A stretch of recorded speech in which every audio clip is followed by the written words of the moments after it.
E aí, galera, hoje estaremos falando sobre esse grande filme que foi bastante comentado no Oscar, Pobres Criaturas, filme esse muito polêmico, muito louco. Hoje teremos a participação da minha namorada para falar um pouco do que ela achou sobre o filme. Então vou pedir a ela para puxar a vinheta.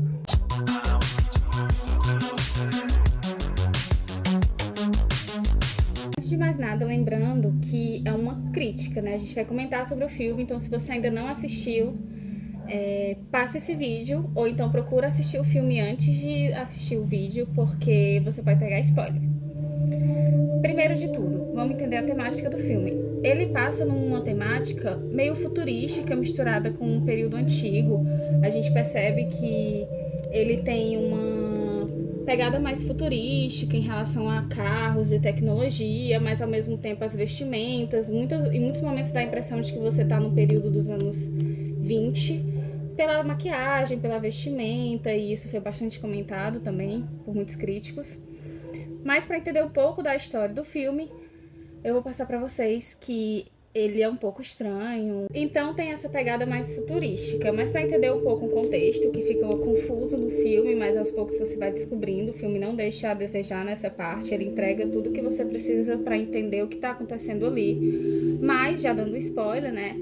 É uma mulher que ela comete o suicídio, mas ela acaba sendo encontrada por um cientista que também é cirurgião e professor, e ele acaba pegando o corpo dela ali no rio, né, a forma que ela se suicida, e fazendo uma cirurgia porque ela estava grávida. Ele acaba colocando o cérebro da criança, do bebê que estava vivo ainda dentro dela, no corpo dela, ou seja, o cérebro do bebê no corpo da mãe. E a partir daí a gente tem um bebê num corpo adulto, em que ela passa a ter todas as descobertas que um bebê vai ter em sua vida, desde a falar, andar, entender o mundo. E o filme ele fala justamente sobre isso, sobre essa descoberta, essa autodescoberta dela como uma mulher adulta, mas ao mesmo tempo que é corajosa, que quer desbravar o mundo, que quer conhecer novas histórias e aventuras, né? Bom, foi um filme que ganhou bastante Oscar, ganhou 4 Oscars de melhor direção, de arte, melhor maquiagem, cabelo e melhor figurino. Bom, é um filme que tem uma técnica e uma forma de filmagem bem estranha no começo, quando você começa a assistir, mas é algo que acaba te impactando. Ele é um filme que vai te deixar em alguns momentos desconfortável, principalmente com a parte da descoberta da Bella, que é a protagonista, Baxter. Ela, ela tem uma, ela tem dentro dela a mente de uma criança, o cérebro de uma criança. Então, ela acaba tendo as descobertas que geralmente acontece na fase dos 16, 17, 15 anos numa mulher. E é isso que deixa um pouco o filme desconfortável, porque você vê que é uma mulher, é uma criança no corpo de mulher que acaba tendo relações sexuais. Tem algumas cenas que vão deixar alguns homens um pouco. Acho que a palavra certa é desconfortável mesmo. Um dos personagens, que é o alívio cômico do filme, que é quem interpreta ele é o Mark Ruffalo. Interpretação perfeita. O filme tem uma interação entre os atores e os personagens muito boa, aonde não fica nada invasivo, fica tudo bem explicado, tudo bem encaixado. O Mark Ruffalo interpreta aquele personagem que é aquele homem que é garanhão, que pega todas e consequentemente acaba machucando corações das mulheres. Só que quando ele conhece a Bella, que é uma mulher que basicamente se mostra que ela não tá nem aí pra nada e ao mesmo tempo ela quer descobrir as coisas boas da vida, ela meio que demonstra que, um exemplo, se ele tiver chateado com ela, pra ela tanto fez. Se ele tentar o suicídio, para ela tanto fez. Na verdade, é uma criança ansiando por aventura que ainda não tem noção do que é uma responsabilidade afetiva, ela ainda não tem noção do que é você levar a sério algo que é para ser levado a sério. Mas, ao mesmo tempo, o Mark Ruffalo ele tem uma participação muito importante porque é ele que vai levar a Bella até essas descobertas, né? A sentir vontade cada vez mais de explorar o mundo, de explorar tudo que ela tá procurando. E assim, como eu até tinha comentado quando eu estava assistindo o filme, eu comentei com ela sobre por que ela tinha ganho esses Oscars, a atriz Emma Stone. Mas depois dos 20 minutos, os primeiros 20 minutos, você começa a ver a grandeza da interpretação da atriz com a personagem. A gente vê que é uma referência, eu gosto de falar que é uma grande homenagem ao clássico Frankenstein.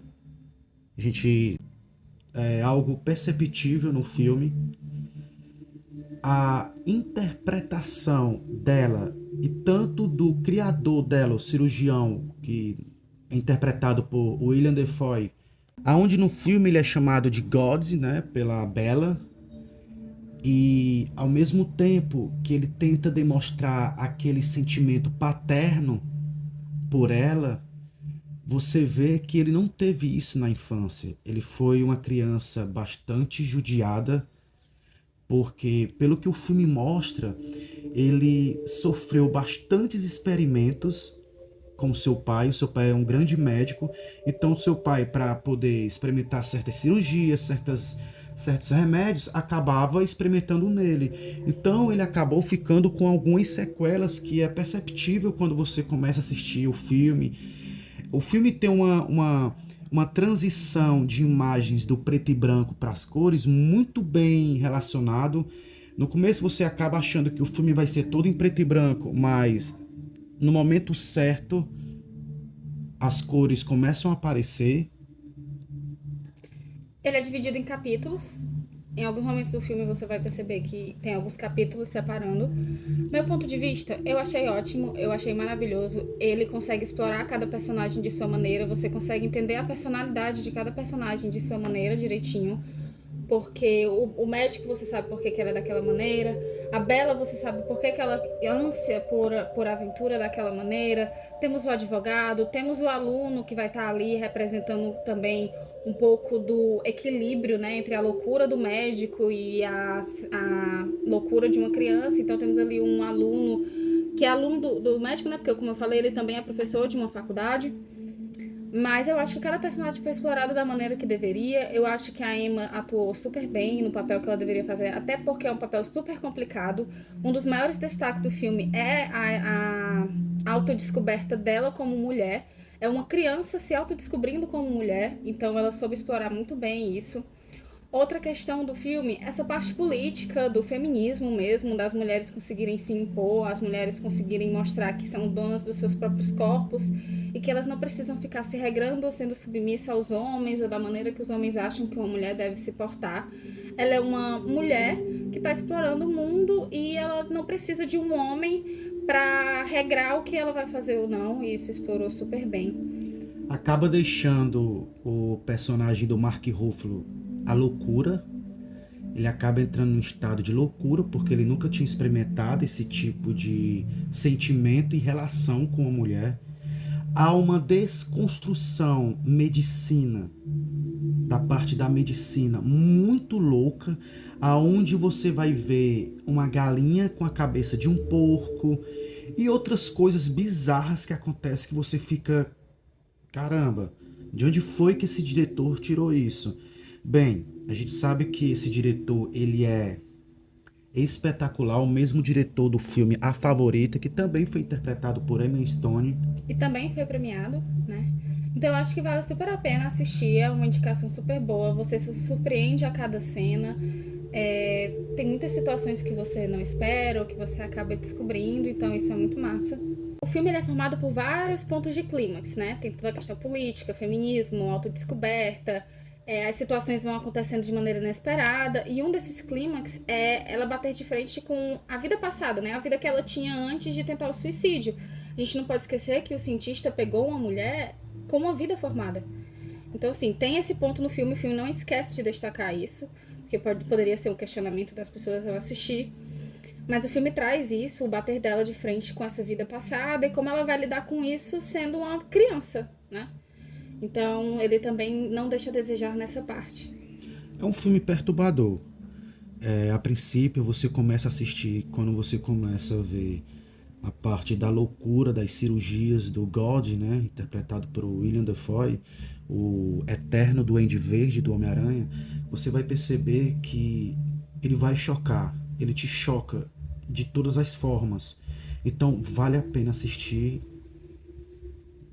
O God, ele é um personagem bem interessante, assim, tem toda a questão dos experimentos dele como pessoa, do passado dele, como influencia em como ele é no filme, da questão paterna dele com a Bella, né, que é a Emma, a vida que ele resolveu viver, como ele lida com as coisas.